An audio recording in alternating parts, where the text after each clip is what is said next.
The Tao of Self-Confidence, Episode 353. Welcome to the Tao of Self-Confidence, where I share stories of amazing women who have discovered their inner journey to self-confidence.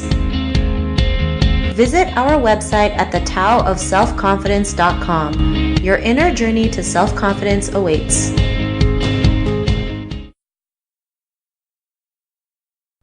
Well, hello friend. Welcome to the Tao of Self-Confidence, where I share stories of amazing women who have discovered their inner journey to self-confidence. I'm your host today, Sheena Yap Chan, and today I have a phenomenal lady on the show today. She's an entrepreneur and a woman advocator. She's been representing UNWomen's He for She advocate, which is really amazing, and I'm just excited to have her on today. So without further ado, I'm going to introduce you to Shannon Kalayanamitr. Shannon, how are you today? Maybe you can fill in a little bit more about yourself to our listeners. Awesome. Hi, thank you so much. Shannon Kalayanamitr. Lived in Asia for the past close to 20 years now. Actually, was stationed in Manila at one point as well for 3 years. But yeah, my home is in Thailand, covering Southeast Asia for the past, my entire work life. Started off as a banker, then did a international corporate planning role with Singha Beer, which led me to 20 countries across the world. Fell in love with media and the tech space. Started my own company along with two other founders about 4 years ago called Moxie, which is now, after a series of M&As, rebranded to Orami, which is the number one and only women e-commerce or women shopping online in Southeast Asia, covering Thailand and Indonesia. And I'm co-founder of this company as well as group CMO. Awesome. Well, thanks for sharing that. And what's your cultural background? So kind of a mixed bag, right? So my parents are fully Thai, like I look completely Asian, and born in the States. Came back at a very, 12. So it's kind of like the teens going into this kind of awkward stage. And because I look Asian, I think a lot was expected of me to be Asian. So I think, I guess the upside is I encountered a lot of challenges when I was younger. And I think I really welcome challenges because I think that really has helped me become who I am today. But it was a lot of back and forth in terms of culture back in the day. Then tried to mix it up by going back to the States, another culture shock. And then coming back to Thailand, going into an international Thai school, that was definitely yet another culture shock.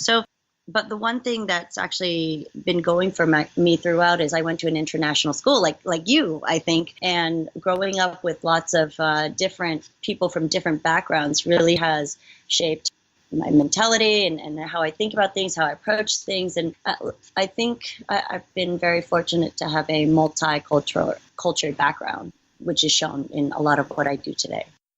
Awesome. Well, thanks for sharing that. And I know sometimes moving from one side of the world to the other can be scary and sometimes you just don't want to go. I remember, my parents bring us to Canada, back to the Philippines, back to the Canada, but it does really help us learn to adapt to situations, a lot better, and just learning to, be around with your surroundings and kind of have the culture of your Asian culture and the Western culture can be quite, like you mentioned, a culture shock. So thanks for sharing that. And what would be your favorite self-confidence quote? I was just looking at, I like so many, but one thing that's kind of through the years stuck through me is to go back time and time again to just trust yourself. I was going online today and I was like, okay, so one that I love is trust yourself. You know more than you think you do. And that's proven time and time again. I mean, I think a lot of people, and because I do a lot of women advocacy, I just focus a lot on women, but a lot of women tend to, including myself, have doubted myself. Like, for example, me, I've had a few, so there was in high school, then there's college, then my first job, then my second job, then my third job, and it just goes back and forth. Wait, am I doing what's expected of me? Is it me? Am I weak, or am I not right, or is my skill set, or what do people think of me? And there's tendencies, even though each time I made a jump in my career, even though I feel like I'm rocking it, there is always a sense of doubt. But what's never wavered is at the end of the day, I'm like, wait, I'm actually doing something that's really good, and no one else can do what I do. So to trust yourself has just really been repeated in my head constantly.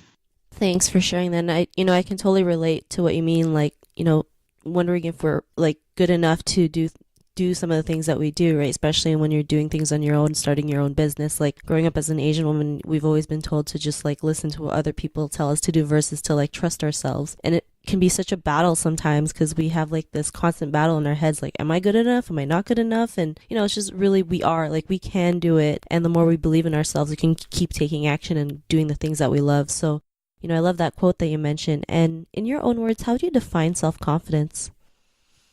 Finally believing and trusting yourself that, sometimes even if you trust yourself and you do a mistake or you make a mistake, like you own it. And it's like you're confident enough that, okay, you know what you're doing, you're self-aware, and that you pivot or you change or whatnot and you adapt to it. So I think self-confidence has a lot to do with self-belief and self-trust, whether or not, because like you said just now, I have, a lot of people have this. I've talked to many people. There's a constant battle in your head. But then when on top of it, you have people that might not be the biggest positive impact on you. Maybe they criticize you or critical of you. Perhaps you have some, in-house politics. Perhaps there's jealousy. I don't know. It depends, right? I mean, you could have that, just basically haters. And at the end of the day, it's like, rather than take that to heart, self-confidence is really about looking back at yourself. Hey, you know what? I'm not that bad. I'm actually okay. And you disregard of what they're saying because you're doing the best you can, and you really have to believe in yourself. So I think that definitely is just trust yourself. Thanks for sharing that. And I love that you mentioned, trusting and believing yourself even when you make a mistake, because, it's like, especially as an Asian woman, when you make a mistake, it's like the end of the world. But really, these mistakes are a part of us. We should own up to them and embrace it just as much as we embrace our success in life, right? Because sometimes it's the mistakes that we make that actually lead us to what we're meant to do. So, thanks for sharing that definition. And Shannon, what was your life like before your discovery of self-confidence? I was always a pretty somewhat confident kid. So my dad's always been kind of a pushy, go, go, go type of person. Oh, you could do it, you could do it. So that was kind of nice. I think a lot of my obstacles came from external because I was different. Or one thing which is kind of funny is growing up as a kid in an international school in Asia, all my friends were halfies. They were like half American, half British. I mean, they were gorgeous, right? So of course my self-confidence was a bit, I'm never going to be as hot as them or whatever. So for some reason at a young age, I decided personality was going to be my thing. And so that little turning point when I was in, I think I was probably 13, 14 at that time, actually gave me a lot of self-confident in the way where, okay, I don't have to be what everybody else is, and I'm going to do it my way. And that kind of helped me for one point. So luckily, I actually don't know where that came from. I think it was just a lot of, it's part of my nature because I do business development. I'm supposed to make sure that I find my unique selling point. And so I guess that was something. But I do remember a downtime, which was in college, and I had questioned myself a lot. So I go through phases of self-doubt and then transformation. I think I probably had about 6 big ones in my lifetime.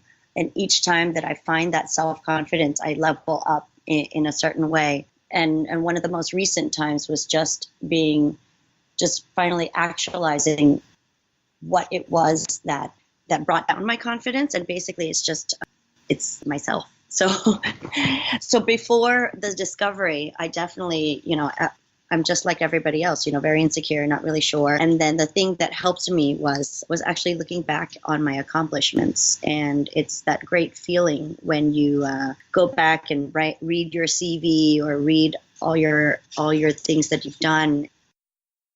Awesome. Well, thanks for sharing that. And, I like how you mentioned just looking back at the things that you've accomplished, because it really does make a difference when you see like a list of things you've done. It's like, wow, it's like, I can't believe I've done all this. It's like, what else can I create? What else can I accomplish? And it can be from something big as being a woman advocate for UN, or just running for like an hour for the first time, right? I mean, it all adds up and it all helps you build that confidence. And, because of that, what's your life been like now?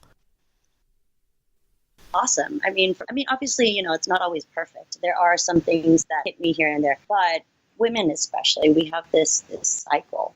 Like 25, you have this quarter life crisis because you just got out of college, your first job is not really sure. Then you kind of like self doubt, hey, am I in the right thing? Then you have another one, as women towards 29, oh no, I don't have a boyfriend or whatever. And you're self doubt, am I good enough? And this and that. And then you kind of power through it. I didn't find my boyfriend, who's the father of my children. We're just not married. So I actually started really late. I met him when I was 34. And at that time, I had given up on love. And of course, I was questioning myself on like, why am I still single? And at the end of the day, it all happens for a reason. So one of my biggest aha moments actually was way overdue.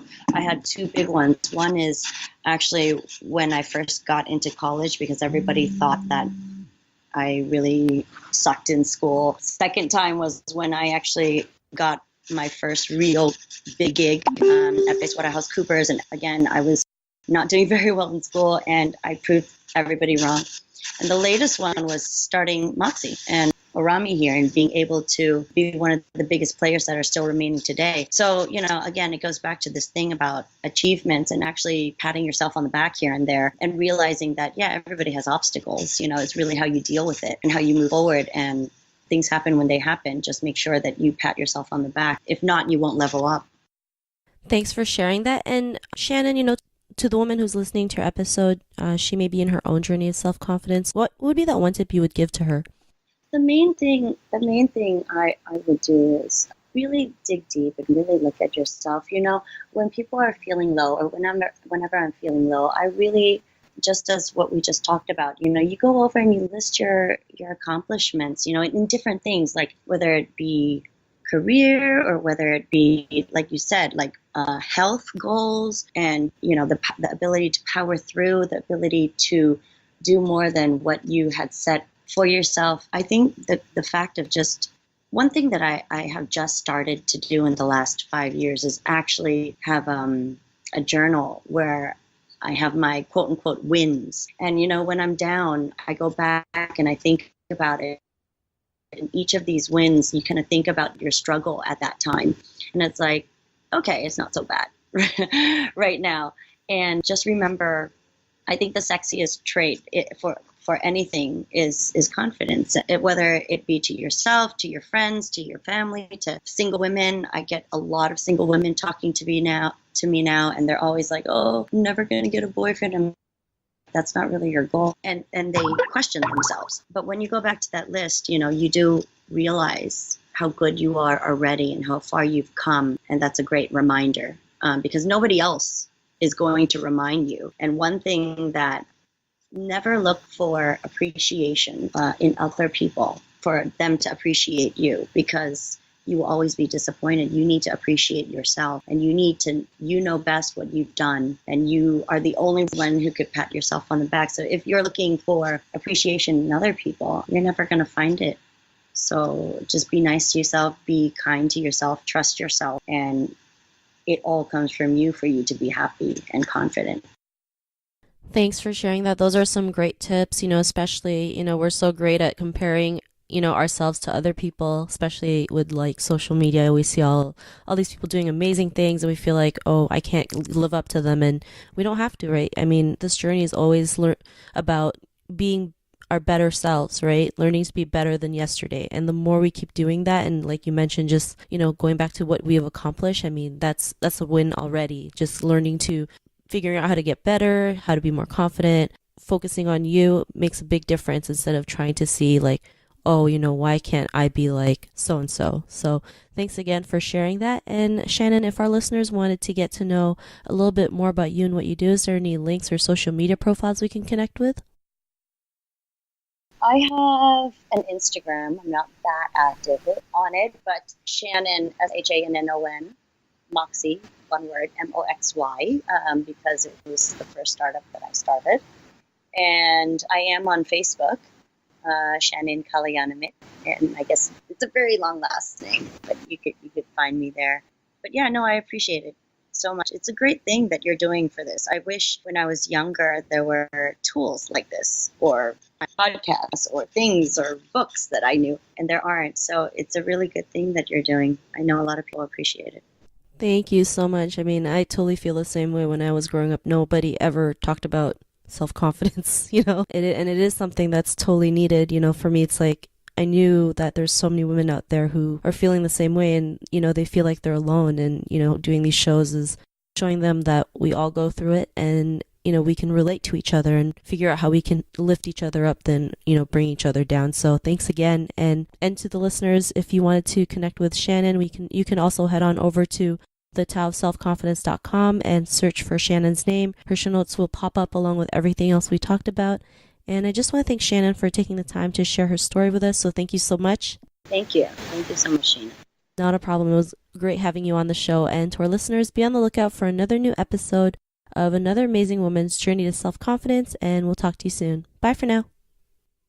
Thank you for tuning in to another amazing episode of The Tao of Self-Confidence. Get your free audiobook by visiting our website at thetowofselfconfidence.com. Your inner journey to self-confidence awaits.